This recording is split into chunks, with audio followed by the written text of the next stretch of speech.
Hi, this is Jeff Solheim, and the module that you are about to watch is entitled Cardiovascular Emergencies Part 1. Cardiovascular emergencies is a pretty big area to cover, so we've broken it up into two separate modules to just make it a little easier to watch. So this first section is all about cardiovascular pharmacology and then some of the diseases that are associated with some of the pharmacological agents that we provide to patients with cardiovascular emergencies. So if you've been watching this series, you'll already know that I based this course on challenge questions. Now the challenge question is my chance to challenge you to see what you know before we cover the material. So I'll go over the question, you can see if you can get it right, and then after I cover the material, I'll go over the answer and rationale with you. In the back of either the manual or the PDF that you got with this module, you will find all of these challenge questions in the very back. So you can turn there as we go through them and make notes and mark the right answer, and it just provides you with another study piece of material to use. So here's your first challenge question. Can you get it right? A patient presents complaining of a syncopal episode just prior to arrival at the ED. The patient's heart rate is 40 beats per minute, and the patient continues to complain of feeling lightheaded and unwell. Transcutaneous pacing is initiated at a rate of 70 beats per minute, and the following tracing on the cardiac monitor is noted when the cardiac output is, when the output is set to 60 milliampules. Now, if you're listening to this on audio, you're going to need to turn to your manual or PDF to see this strip in the back of the manual or the end of the PDF. So that strip is noted when the pacer is set to 60 milliampules. Which of the following actions is most appropriate at this point? A, check to ensure the femoral pulse is 70 beats per minute. B, ask the patient if the sensation of lightheadedness has resolved. C, palpate the carotid pulse to ensure a palpable beat with each pacing spike. Or D, auscultate over the apex of the heart for the presence of normal heart sounds. Now, I'm going to keep moving, but see if you can get the question right before you continue this video or audio recording. The best way for me to tackle cardiovascular pharmacology is a good review of cardiovascular physiology. So remember, everything we do in the cardiovascular system is meant to maintain a good cardiac output. Cardiac output is the amount of blood ejected from the left ventricle per minute. Now, in a healthy adult, we will eject between 4 and 8 liters of blood out of our left ventricle each minute. So, in other words, a patient's cardiac output should be 4 to 8 liters per minute, and that would be the amount of blood coming out of the left ventricle. Pretty amazing, isn't it, when you think about how much 4 to 8 liters of blood is? That's how much your heart ejects every minute for your whole life if you're healthy, and that's your cardiac output. Now, two things make up cardiac output. The first is stroke volume. Stroke volume is the amount of blood ejected per contraction. So each time the heart contracts, how much blood comes out. If you're healthy, generally your stroke volume would be between 60 and 130 mLs per contraction. Okay, so cardiac output was the amount of blood ejected per minute. Stroke volume is the amount of blood ejected per contraction. Now, it should be obvious, but heart rate is the number of times your heart beats per minute. So, if I know how many times the heart beats each minute, and I know how much blood comes out each time it beats, if I multiply heart rate by stroke volume, I should get cardiac output. Cardiac output is a factor of stroke volume times heart rate. Now, 3 things make up your stroke volume. Your stroke volume is first of all composed of preload. Preload is the amount of blood coming into the ventricle. It's the filling pressure of the ventricle. It's what stretches the ventricle before it contracts. Hence the prefix pre, which of course means before. So this is what comes before the heart. Sometimes when I teach advanced cardiology, I'll use a bathtub analogy. When you take a bath, you want just the right amount of water in the tub, right? Too much water and it's going to go all over on the floor. Not enough water, it's not going to be a very comfortable bath.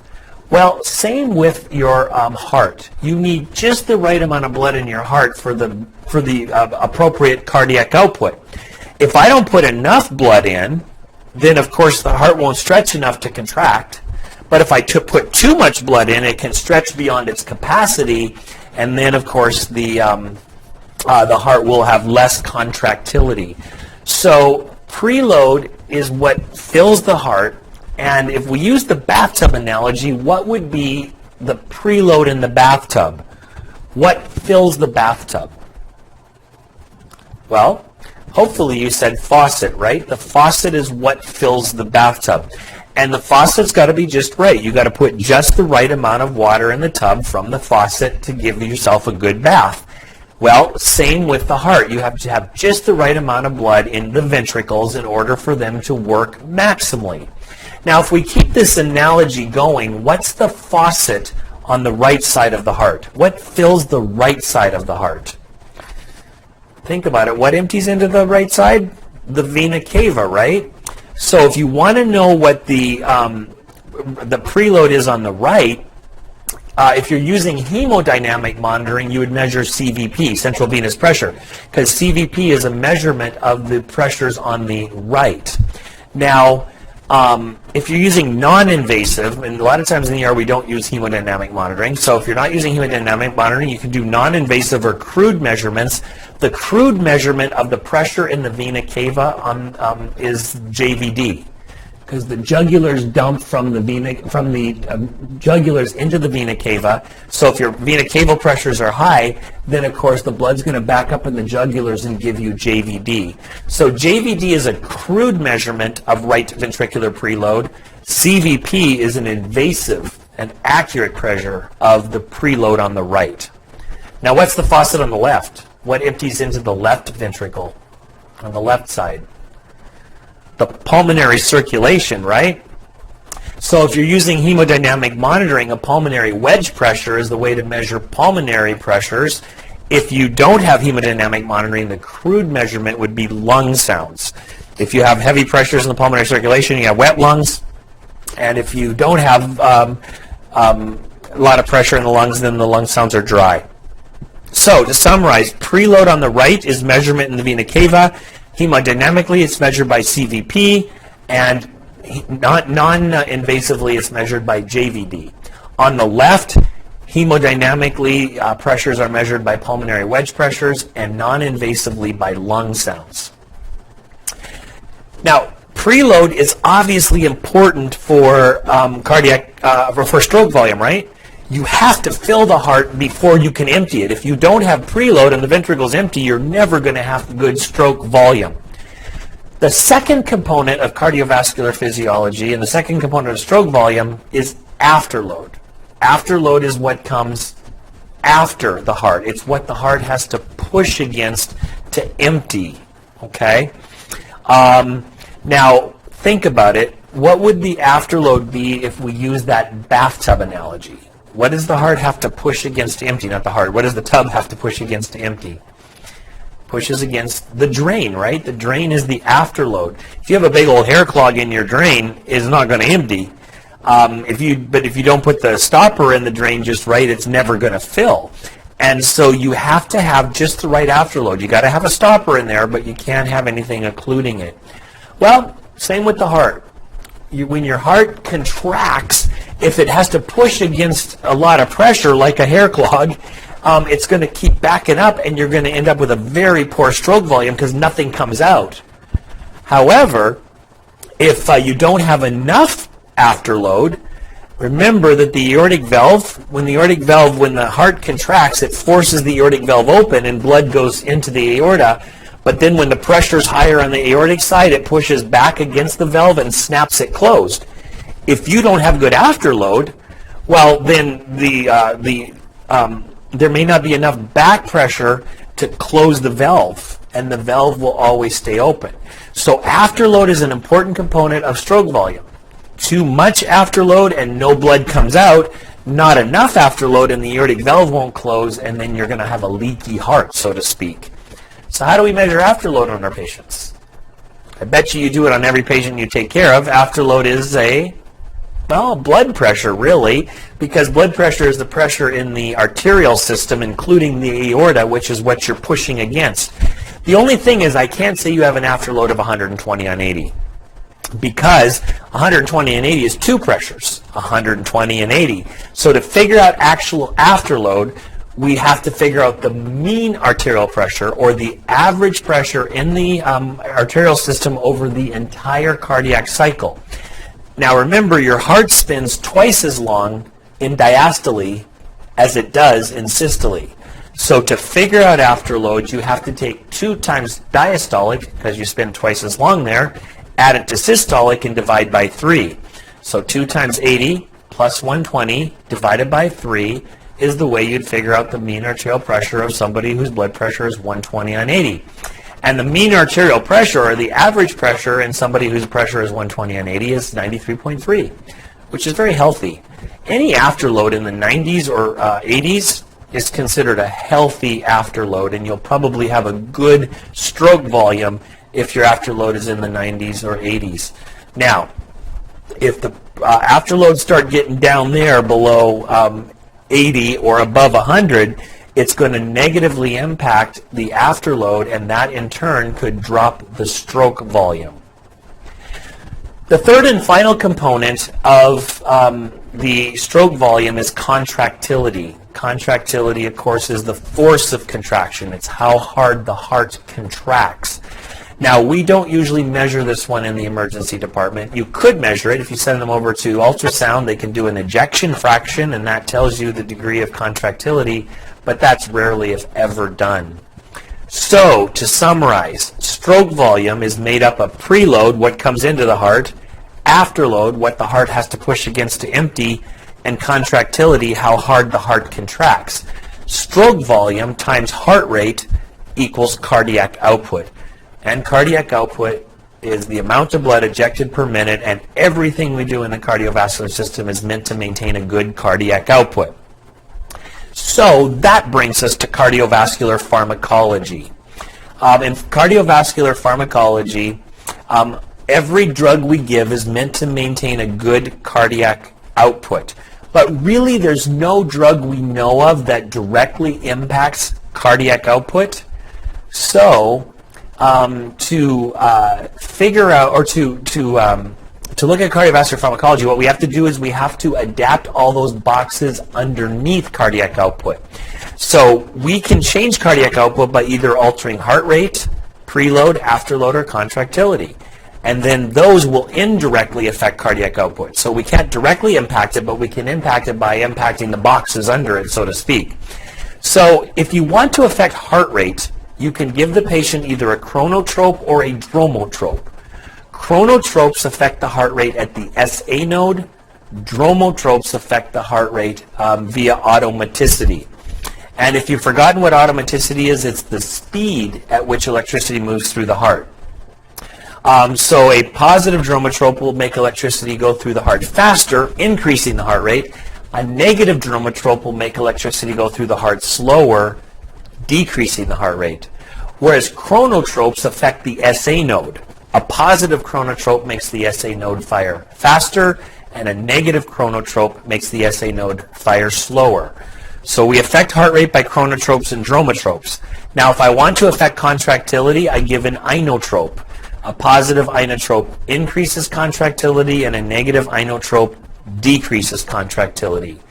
And if I want to affect preload and afterload, I give either a vasoconstrictor, which would increase preload and afterload, or a vasodilator, which would decrease preload and afterload.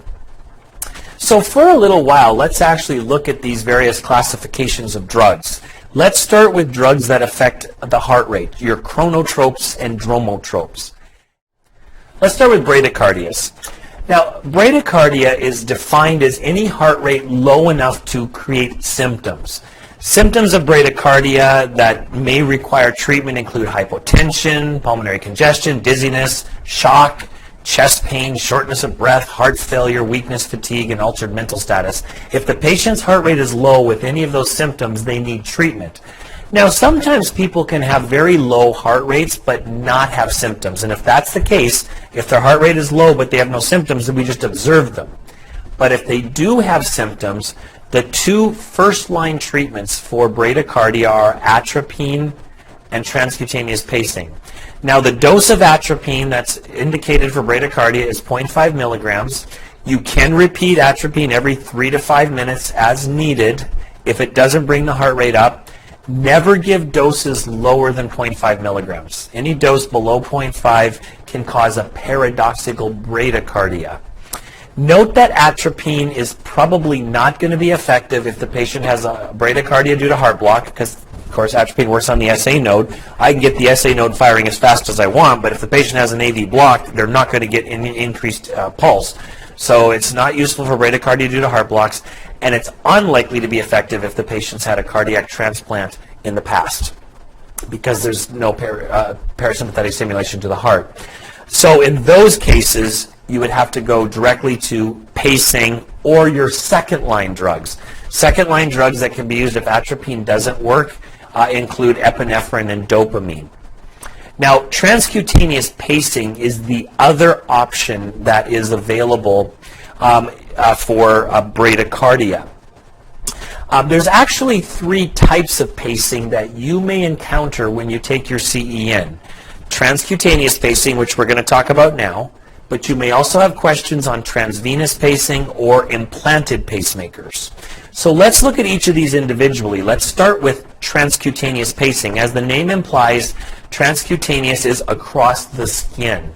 So remember with pacing, transcutaneous pacing, you're going to have 2 patches. One releases electricity and one grounds it, so it captures it. So make sure when you put your patches on your patient that the patches are always placed such that the one that releases electricity is over the front, and the one that grounds the electricity is either on the side or back, and that the SA node is right between the two. So as electricity goes from the release to the ground, it goes right through the SA node, giving you the maximum contraction of the heart. So put the patches on according to manufacturer specifications. Make sure the patches are at least 10 centimeters from anything metal, like an ICD or a pacemaker, because of course think about what's going to happen if you put it over a metal device. The pacer could ground on the metal device like the pacemaker or the ICD. So always make sure that you're at least 10 centimeters from a metal device. Make sure the skin is dry. Clip excess hair, hopefully only on men. Avoid medication patches like nitroglycerin. Don't let the transcutaneous patches touch. Now that's more for pediatric patients, but if the transcutaneous patches get too close on the chest, then electricity may ground over this chest instead of through it. So make sure there's a good distance between the two, and put the patch under the breast of a large-breasted woman. Now once you put the patches on properly, turn your pacemaker on. Make sure that you set it to sense the intrinsic rhythm and that there's markers on each rhythm that in fact you're sensing. Set the rate. Now what should the rate be set for a transcutaneous pacemaker? Well, there's a couple answers you could have given. 60 to 100 is correct, although that's a range.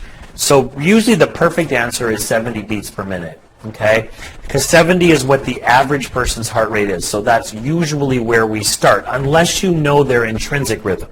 If somebody has normally a slower or faster heart rate than 70 and you would know it, you could start at the intrinsic.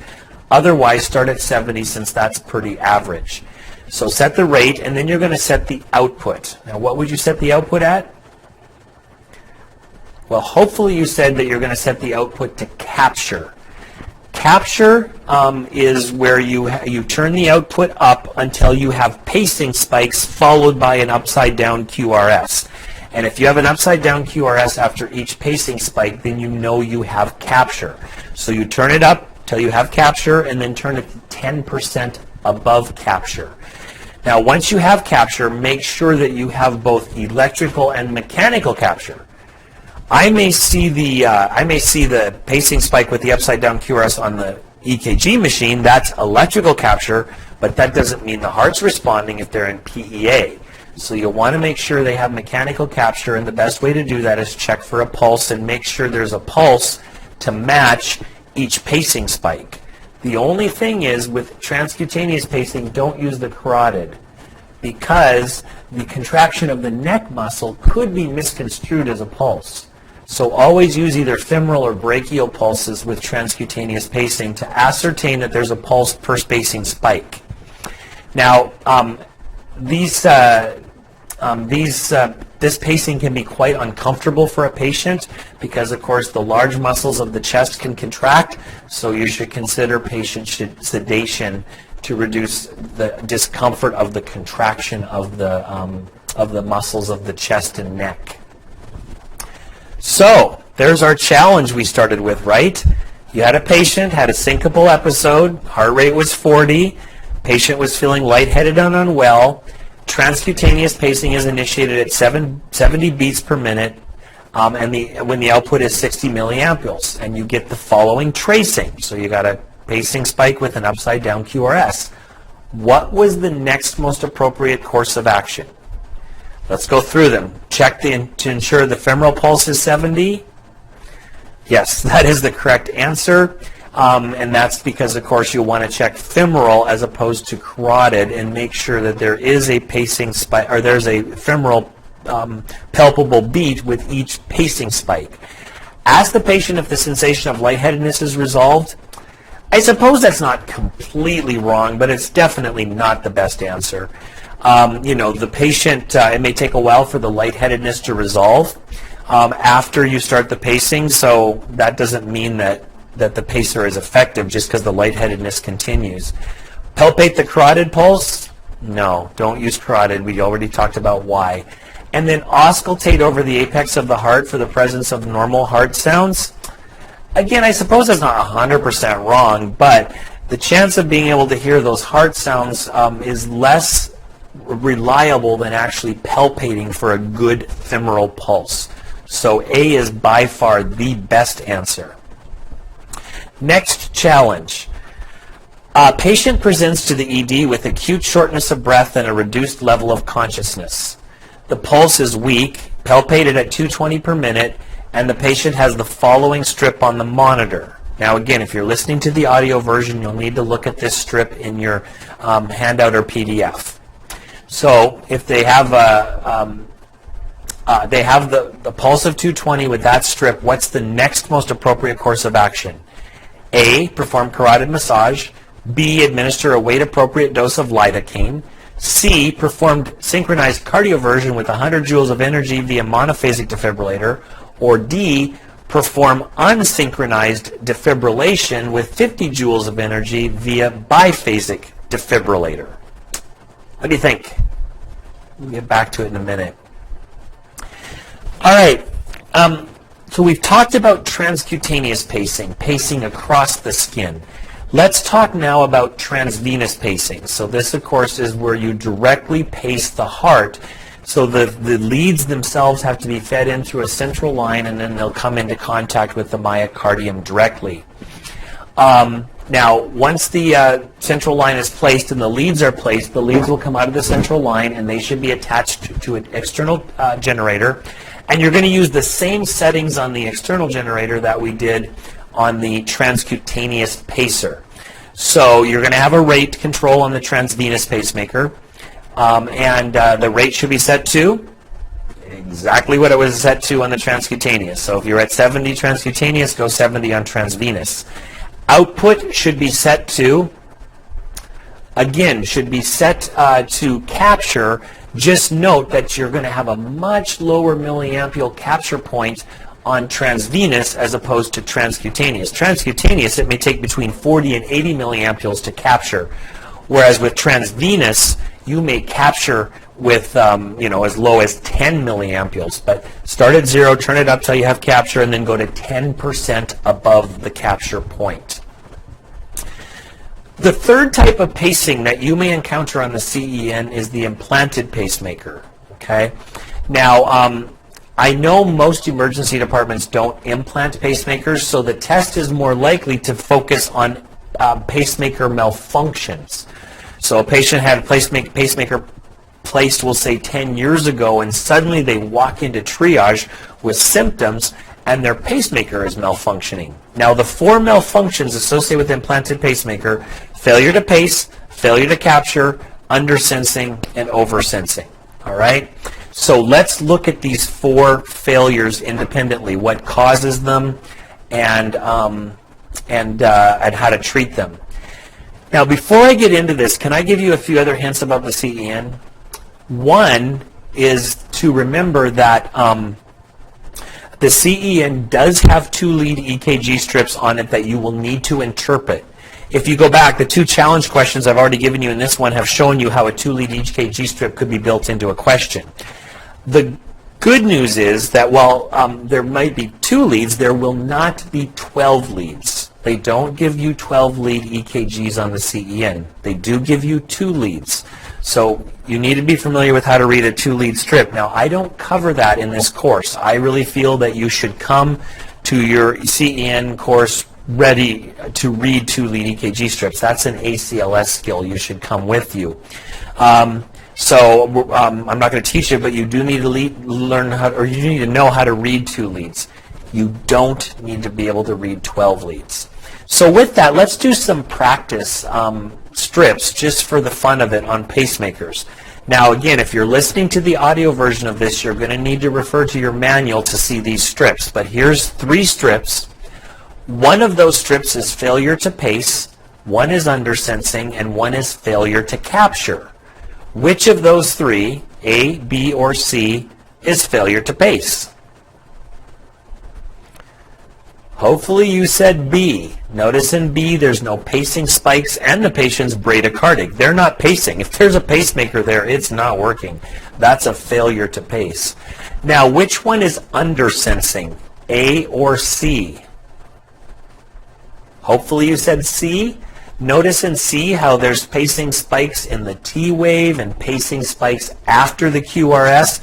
If a pacer were sensing, it would sense the QRS and it wouldn't fire. We should not see pacing spikes in or after a QRS. If we do, then the pacer is no longer sensing. And that makes A, of course, failure to capture. Notice in A we have a pacing spike but no QRS after it, so that the pacer is not capturing. It's firing, but the heart doesn't capture the electricity. All right, so let's look at these more closely. What causes these and how do we treat them? So failure to pace is often related to a battery failure, or it could be that either the wire off the lead the insulation has stripped off of it where it comes under the clavicle, or the lead has become displaced off the myocardium. Oversensing would be one other cause of failure to pace, which we'll talk about in a moment. So when a patient comes in with this bradycardia and no pacing spikes and the pacer's not pacing, treat them like a bradycardia. So, consider giving atropine or any other of your drugs used for bradycardia. Consider temporary pacing. And then you'll want to, in the meantime, while you're treating them, contact the manufacturer or the cardiologist to come in and interrogate the pacemaker and determine the cause.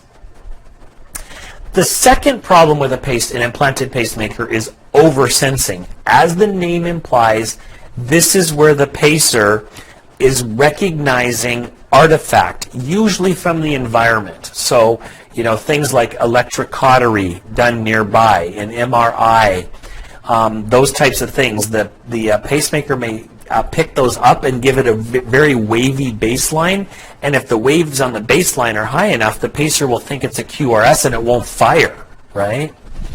Other things that can cause oversensing would be unusually large P or T waves. If the P or T waves are too big, the pacer may think they're QRSs, and then they don't think the patient's bradycardic and it doesn't fire. And then sometimes skeletal muscle activity, like the hiccups or different things. The pacer may pick up that electricity from the large muscle group moving, and it can quit firing. So when somebody oversenses, when the pacer's not firing because it's got this artifact or tall T waves or whatever, when possible, remove the patient from the source of oversensing. So move them away from the the MRI or whatever. And then if you can't, for example, with a tall P wave or whatever, you can put a donut-shaped magnet over the pacer. So the donut-shaped magnet is placed right over the pacer. Now there's a reed switch in the down position that's magnetic. So when the magnet is placed, it'll lift the reed switch up, and that'll turn off the pacemaker. No, it won't. I just said that wrong. So it will turn the sensing functions of the pacemaker off. The pacer will still fire. It'll fire at its intrinsic rate, but it will turn off the sensing functions of the pacemaker. So the pacemaker becomes a non-sensing asynchronous pacemaker. Now, the third and fourth malfunctions of a pacemaker are failure to capture and undersensing. Now, things that cause these to occur would be an electrode displacement off of the heart, or a lead fracture as the lead comes under the clavicle. It can be fractured if the patient moves wrong and the clavicle comes down on the first rib. It can damage the lead. But a more common cause, especially of failure to capture, is an exit block. Now, an exit block is where the heart no longer responds to the output from the pacer.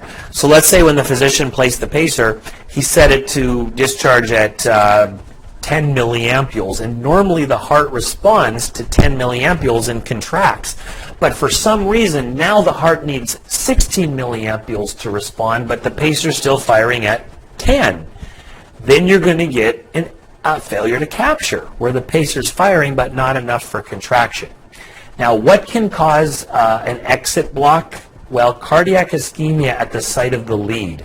So the patient may have some ST depressions or ST elevations on their 12 lead, which would show ischemia. Hyperkalemia is also known to cause an exit block. And then class 3 antiarrhythmic drugs. That's why we give drugs like amiodarone, right? To decrease the tachycardias and decrease the sensitivity of the heart. But if you give a class 3 to somebody with a pacemaker, you can cause an exit block, and then the pacer won't fire. So the treatment for failure to capture and undersensing is to correct the underlying problem. If they're hyperkalemic, we may give them insulin and dextrose. If they have cardiac ischemia, they may go to the cath lab. If you give somebody amiodarone or another class 3 antiarrhythmic drug, that's your problem. You're stuck with the patient until the drug wears off and the pacer picks up again. Now, during that time, while we're waiting for these interventions to work, the patient may need to be treated for bradycardia with like transcutaneous pacing or atropine and the like. Whew, that was bradycardias. Now, what about tachycardias? When you see a tachycardia, there's two questions you should ask yourself that will affect treatment for tachycardia. The first question, is my patient stable? In other words, they have no symptoms like shortness of breath or heart failure or sweaty skin. That would be stable. Or are they unstable? Do they have symptoms like shortness of breath or heart failure or sweaty skin? So the treatment's going to be different depending on if the patient has symptoms or doesn't. So you need to read the question. Does the author tell you the patient has symptoms or not? The second question you should ask yourself with tachycardia is the tachycardia narrow? Now that would be 0.12 seconds or less on the EKG paper. Or is it wide? More than 0.12 seconds. Now remember, a narrow complex almost always arises from the AV junction or above, and a wide complex almost always arises from below the AV junction. So that helps us again with treatment. So how I want to handle this is there's 4 answers to these 2 questions on the screen. Let's go through the 4 answers and then the treatment for each of these. So let's start with stable. So the patient has no symptoms and narrow complex, 0.12 seconds or less.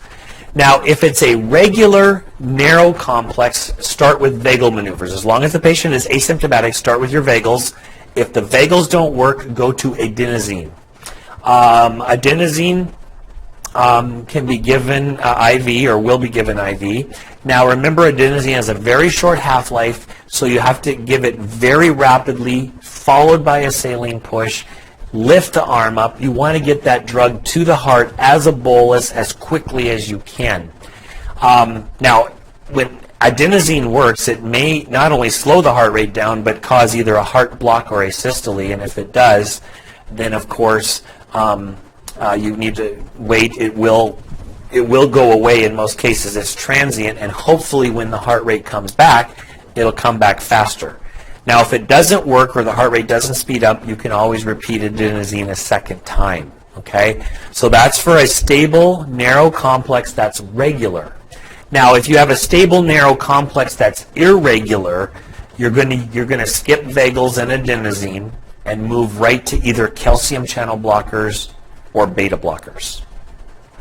Okay, the second answer to those questions is patient is stable, so no symptoms, but now you have a wide complex, so 0.12 seconds or greater than 0.12 seconds.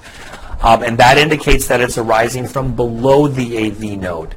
Now, in this case, neither adenosine nor vagals will work, so we're going right to pharmacology.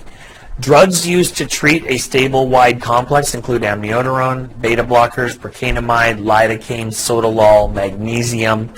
Now, if you look in your handout or on the screen, if you're watching video, I've given you each of these drugs and the arrhythmia for which they are effective. So I would encourage you to make sure that you're familiar with these various drugs and which arrhythmias they work best on. Note that these drugs are going to decrease automaticity. That's the way that we're slowing the heart rate down, but when you decrease automaticity, blood pressure drops. So you'll need to watch blood pressure carefully when you're giving these for drops in blood pressure associated with decreased automaticity. Now, the third answer to the question is unstable, narrow complex. Now the patient has symptoms. Chest pain, heart failure, shortness of breath. But the QRS is 0.12 or less. If they're unstable, forget drugs and go right to cardioversion. Now, if time and stability allows, consider sedation. Turn the defibrillator on, but then turn it to sync. You'll have to sync with cardioversion and make sure there's a marker above each QRS. Now, if it's a narrow complex regular, you're going to cardiovert at 50 to 100 joules. If it's a narrow complex irregular, you're going to cardiovert at 120 to 200 biphasic or 200 monophasic. If it's a wide complex regular, 100 joules, and if it's a wide complex irregular, go to 200 biphasic or 360 monophasic. On the pediatric patient, use 0.5 to 1 joule per kil initially, and then if it doesn't work, increase to 2 joules per kilogram of body weight. Okay? So that was an unstable, narrow complex. Do your cardioversion. Finally, for an unstable, wide complex, the fourth answer to the question. Now, let's just call this what it is. An unstable, wide complex is a VTAC, right? This is VTAC. So with VTACs, they can be with a pulse. So if you have a VTAC with a pulse, then go to the previous screen and cardioVert. You cardioVert VTACs with a pulse. If the patient doesn't have a pulse, consider a precordial thump. Precordial thump, is just a firm thump to the chest that may convert a patient, especially in the first few seconds after they go into VTAC. Note that there is a risk of cardiac rupture with a well-delivered thump. So while they work, they are a bit risky. So you should only do a precordial thump if you witness the arrest, because it only works in the first few seconds anyway, and if there's no defibrillator there. If there's a defibrillator there, don't risk the thump. But if you're in the hallway going to radiology and the patient goes into VTAC and you see it on the monitor and there's no defibrillator in the hallway, thump them. See if you can convert them. If the defibrillator is there, turn off sync. You're going to start compressions because it's pulseless. Remember to continue compressions until the defibrillator is fully charged. You want to take your hands off the chest for the shortest period possible, deliver the shock, and then immediately return to compressions. Don't do a pulse check. Don't do a monitor check. Even if you got a rhythm back, it doesn't perfuse for the first, 30 to 60 seconds. So there's no need to do a pulse check. It's a waste of time. Continue compressions. And then after 2 minutes, you can stop, check, see if there's a rhythm, if there's a pulse. If there's not, do another defibrillation. If there is, then support the patient accordingly. So that was a unstable wide complex. Now, does that sound familiar to the challenge question I gave you? A patient presents to the ED with acute shortness of breath and a reduced level of consciousness. The pulse is weak and palpated at 220 beats per minute, and the following rhythm strip is noted. So let's answer the questions. Number one, is it stable or unstable?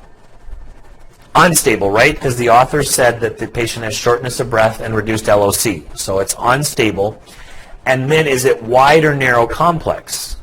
Now, it actually is considered a wide complex. If you look at the wider portion at the bottom, it's much wider than 0.12 seconds. So it actually fits the definition of a wide complex. So for a wide complex, unstable, which of those actions should you perform? The correct answer is C. Because the patient has a pulse, we cardiovert them. Okay, we would defibrillate them if they didn't have a pulse, but the pulse is palpated at 220. So for a wide complex with a pulse, unstable, you go to cardioversion. Did you get it right? All right. Next challenge. Dopamine inadvertently extravasates while being infused. Phentolamine, or Regitine, is prescribed by the physician immediately after the extravasation is recognized. The emergency nurse would anticipate giving phentolamine in which of the following manners in this situation? A, topically over the site of extravasation. B, subcutaneously directly at the site of extravasation. C, orally as soon after the extravasation as possible. D, as a continuous infusion over 2 to 4 hours. What do you think? I'll give you the answer in a little bit. Let's go back now to defibrillation. We didn't talk about ICDs yet, internal cardiac defibrillators. There's 2 times when you're going to deal with an ICD in the emergency department. Number one, if it malfunctions and starts giving unnecessary shocks. Now, times when you can get this happening is if the patient has like an SVT. Now, they might need cardioversion, but they don't need defibrillation, but the ICD may start shocking the SVT. Or, sometimes if the patient has really tall T waves or whatever, it may recognize those as QRSs and start firing.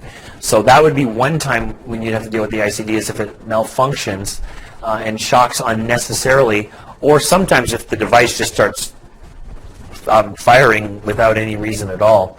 The problem with that is this can cause cardiovascular collapse, so it's a dangerous thing to happen to the patient. If you believe the ICD is erroneously firing, you'll want to turn it off by putting the donut-shaped magnet on. That'll turn off the ICD. Now, the other time we're going to deal with an ICD in the ER is if the patient actually develops arrhythmias while they're in the emergency department. If they do, allow the ICD to fire. Don't interrupt it. It's just going to keep firing and hopefully converting the patient. Let it do its job. Now, if for some reason you feel like it's not doing its job, it's not converting, and you want to manually defibrillate, remember to keep your patches or paddles at least 10 centimeters away from the device. If the patient becomes pulseless, you can do CPR even if the patient's getting a shock. The small amount of electricity from an ICD will not harm you. Whew, that was the chronotropes and dromotropes, the heart rate drugs. Let's move on now to the next category of drugs, which are the drugs that change preload and afterload. Now, on the screen and in the handout you received, you can see the various treatments that will help to increase and decrease preload and afterload. So I would refer you to your handout to kind of review these. It's maybe not an exhaustive list, but these are the main drugs we use to increase preload and afterload. So I would refer you to your handout for this The other thing that I put in your handout is this really cool chart. Now, if you're watching video, you'll see it on the screen. If not, you'll have to look at it in the handout or PDF that you received. But when I found this, I loved it. I thought it was an excellent guide for the main cardiovascular drugs. And if you look at it, the chart's easy to read. If you go up on the chart, it's drugs that vasodilate. Go down on the chart, and it's drugs that vasoconstrict. And then if you go left on the chart, you'll see drugs that have negative inotropy. And if you go right on the chart, you'll have drugs that cause positive inotropy. So you can quickly look at this chart and determine what type of drug the cardiovascular drug is. Is it a positive inotrope that's a vasodilator, or a negative inotrope that's a vasodilator, and so on. Now I'm going to refer back to this chart throughout the remainder of this lesson.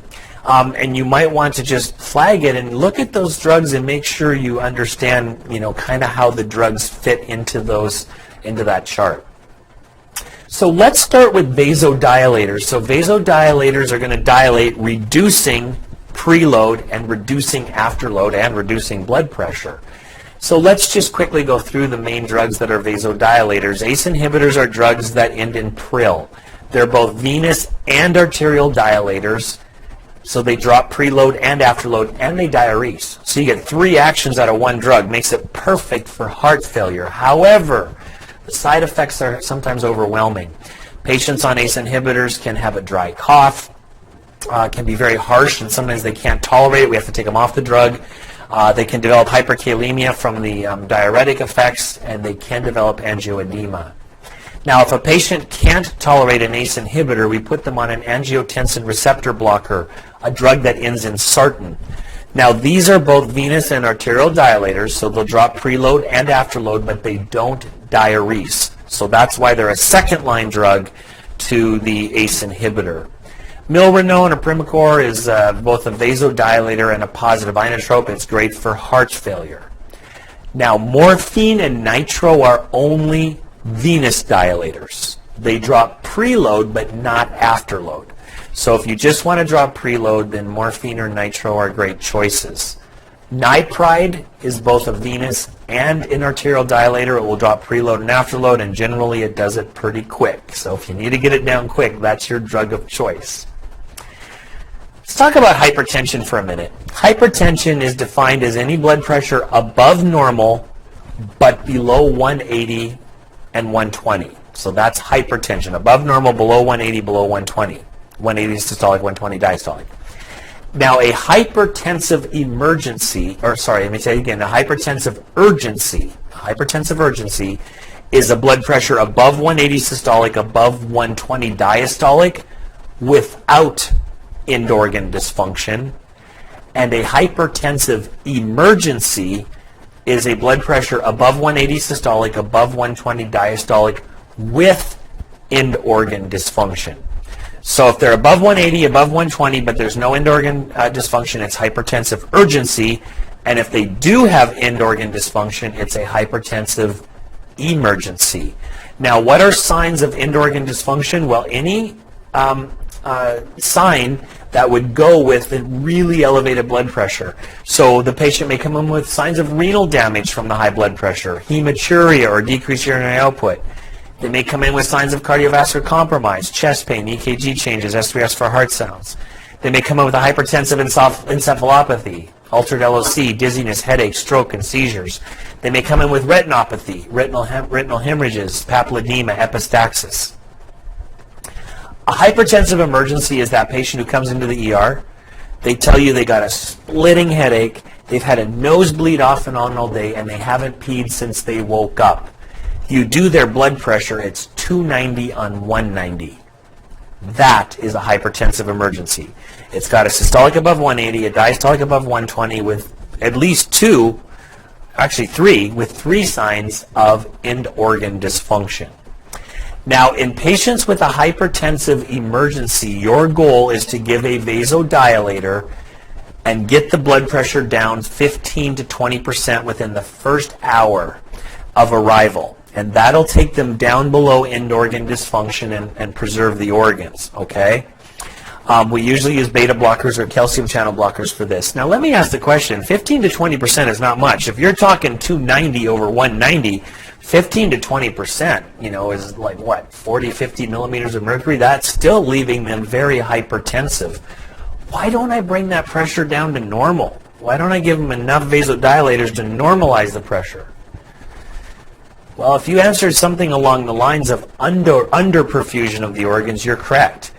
Because the patient's used to being hypertensive, if I bring the pressure down too fast, they may get, for example, an ischemic stroke. So we got to be very careful that we measure or meter how quickly we drop the blood pressure. Now, another condition that a hypertension can lead to is aortic dissection. Your aorta can stretch a long ways if your blood pressure is high. At least the medial layer can. So the muscular layer can stretch a long ways, but the endothelial layer can only stretch so far. And if the endothelial layer stretches too far, if you get too hypertensive, it can tear. And then blood can accumulate in between the medial or muscular layer of the aorta and the endothelial layer. And you're going to get this false lumen of blood that's going to grow as blood goes into it.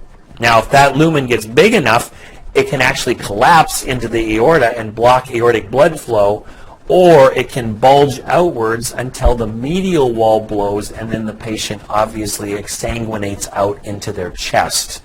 Okay? So both related to hypertension. One of the classic signs that your patient is dissecting is that tearing, ripping chest pain that patients sometimes talk about. It can radiate to the back, flank, or shoulders, not responsive to standard analgesia like morphine. And another kind of odd finding of an aortic dissection is a difference of more than 20 millimeters of mercury when you take a blood pressure in the arms and the legs. I know that's something you wouldn't do very often, but it's a legitimate test. If you were to take a blood pressure, say in both arms and one of the legs, the difference between the three systolics should be less than 20 millimeters of mercury. That indicates you're healthy. When the difference is more than 20 millimeters of mercury between the three sites, suspect a dissection. And what's happening here is as the aorta dissects, you get that bulge in the aorta, blood can't get around it, so that creates hypotension in the distal sites like the thigh and maybe one of the arms. But blood backs up behind the dissection, and it causes at least one, if not both arms, to be hypertensive. So any difference of more than 20 millimeters of mercury when you do 3 blood pressures is a sign of a dissection.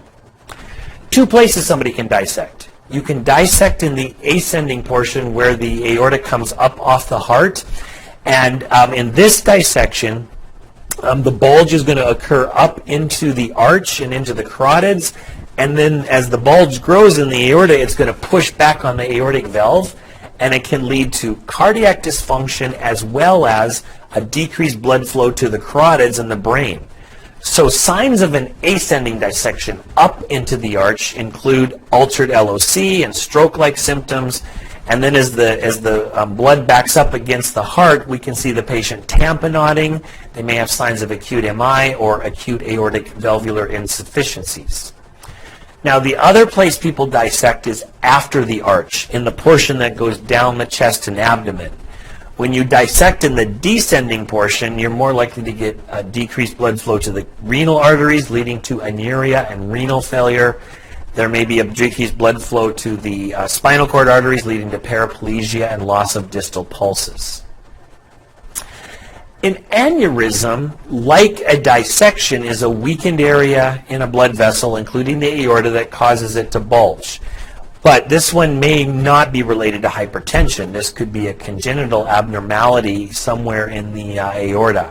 Now, most people with aneurysms have them sometimes for their whole life. They may be born with them, so they're asymptomatic until they get so full of blood that they blow. But some of the signs that indicate an aneurysm is getting large and unwieldy include aortic valvular insufficiency, as blood is pushed back against the aortic valve from the swollen aorta. They may have chest pain if the blood flow to the coronary arteries is altered. They can have dysphagia if the aneurysm pushes against the esophagus and the mediastinum. They may have dyspnea if it pushes against the trachea. They may have hemoptysis. They may have hoarseness if there's pressure on the laryngeal nerve, and they may have wheezing if the trachea is compressed. So those are unusual but possible signs of an aneurysm. So the treatment for an acute aortic emergency: get the patient out of your emergency department. Put them in the OB hallway. I don't know, just get them out of your ER. Because, you know, when your aneurysms and dissections get really big and they blow, they're a bloody mess. When you suspect somebody's about to blow, start 2 large bore IVs on the patient, have 6 units of packed red blood cells typed and crossed at the bedside, morphine for the pain they may be experiencing, and certainly for an ascending dissection, you're going to want to get them to the OR immediately. Descending dissections sometimes are not surgically treated, and the aneurysms may not be as well. They depend on the stability of the patient, but an ascending dissection needs to go to the OR emergently. Now, while you're waiting to transport these patients to the OR, you're going to want to give them a vasodilator to reduce their heart rate and blood pressure. So beta blockers, nipride, calcium channel blockers can be used. Your goal in the treatment is to get the heart rate down to 60 to 80, the systolic blood pressure down to 100 to 120. Okay, so you're going to titrate your vasodilator to those effects. Now, if we go back to that chart that I said I liked so much in your handout, and if you're watching the video, it's on the screen. If not, look in your handout. Drugs that are used to treat aortic emergencies fit into that top left corner of the chart. You want negative inotropy because you want to reduce the contraction into the aorta, and you want to use a dilator to reduce blood pressure. So negative inotropy, dilator, those are going to be the drugs in the top left corner.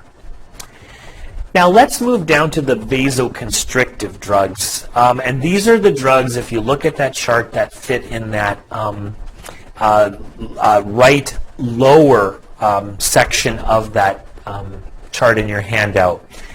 Now, also in your handout is the chart that I have on the screen now, if you can see the video. If not, there's a chart on vasoconstrictors that has epinephrine, vasopressin, dopamine, norepinephrine, and neosynephrine on it. I'm not going to read this chart to you. To me, the information is very straightforward. I would review the chart, make sure that all the information on these vasoconstrictors makes sense in case you encounter them on the CEN. What I do want to mention about vasoconstrictors is what happens if they infiltrate or extravasate. If you have an infiltration or extravasation of a vasoconstrictor, it can cause intense local vasoconstriction at the site of infiltration. And that can cause a necrotic ulceration, which can be actually limb-ending.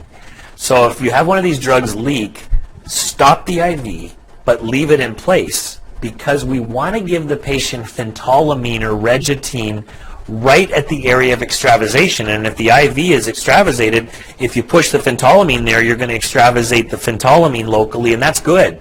What phentolamine does is it breaks up the cement of the cells in the area so they separate out, and then the drug can be carried down away from the cells and be absorbed into the central circulation, causing less local vasoconstriction. So ideally, you're going to put the regitine or phentolamine right into the DUD IV. Now, if somebody removes the IV, then you would have to subcutaneously inject phentolamine locally to get the same effects. So, does that help you get the challenge question right? Dopamine inadvertently extravasates while being infused. Phentolamine is prescribed by the physician immediately after the extravasation is recognized. The emergency nurse would anticipate giving phentolamine in which of the following manners? Hopefully you picked B, subcutaneously at the site of extravasation. It does not work topically, orally, or it would not be appropriate as an IV infusion.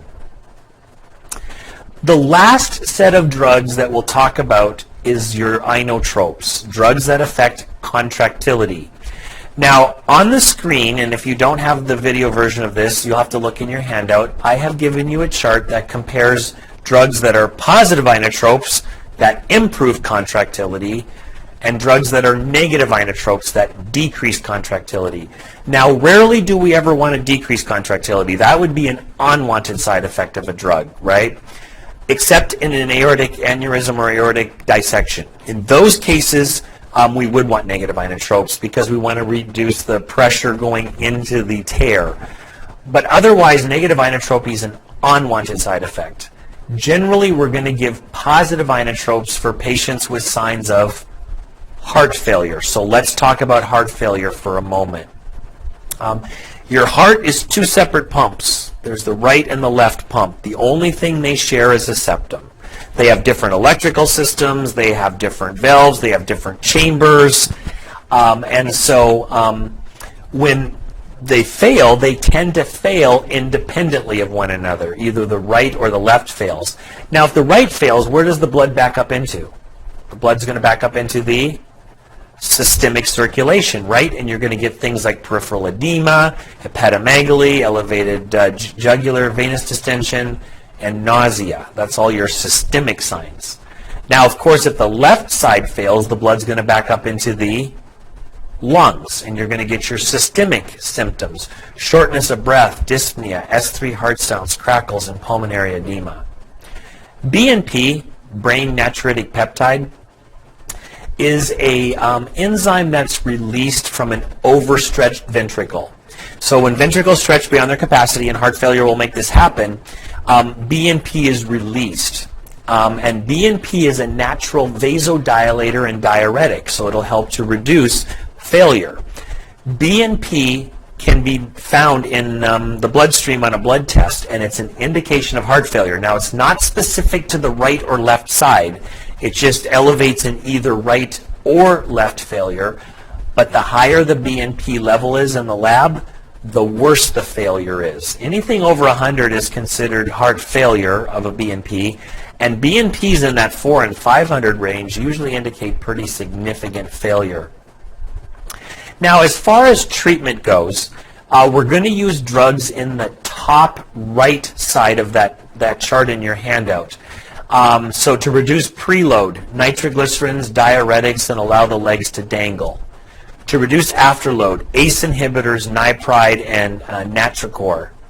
To improve inotropy, dobutamine and low-dose dopamine. And to improve oxygenation, oxygen, and BiPAP. So that brings us to the end of the first part of cardiovascular and all the pharmacology. We do have a second section of cardiovascular which goes over other disorders, including coronary artery disease. You'll notice in the book that I have little subscripts by each of the different diseases in the handout. And if you go to the back of the chapter, you will be able to see the sources I used to come up with this material. So if you have questions, you can always look those sources up and then go review further. Good luck on the cardiovascular questions.